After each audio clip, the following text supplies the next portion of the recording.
Berlin. An EU agreement with Britain on relations after Brexit could serve as a model for ties with other countries that want to be as close as possible to the bloc but are not yet ready to join, such as Ukraine and Turkey, Germany's foreign minister said.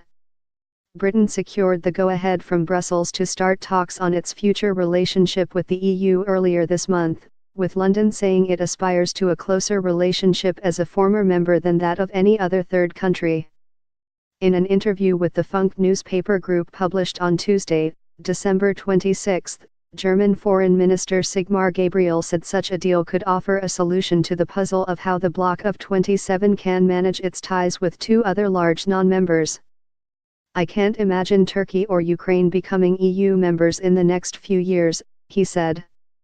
"If we get a smart agreement with Britain regulating relations with Europe after Brexit, that could be a model for other countries, Ukraine and also Turkey." Turkey, a candidate for EU membership for decades, already has a customs union with the EU which allows the trade of most goods without tariffs. One possibility would be to offer Ankara a new, closer form of the customs union, Gabriel said, although he also said such a project would have to wait for changes in Turkey's political environment. Thousands of people, including German citizens, have been detained in Turkey as part of a government crackdown since a failed coup in 2016. An agreement between the EU and Ukraine on a deep and comprehensive free trade area formally came into force in September, aimed at allowing free trade of goods, services and capital, and visa-free travel for people for short stays.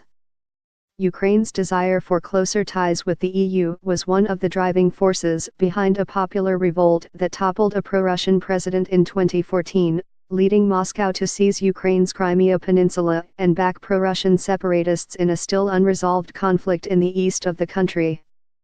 Gabriel's Social Democratic Party, SPD, is preparing for talks with Chancellor Angela Merkel's Conservatives on governing together for another 4 years.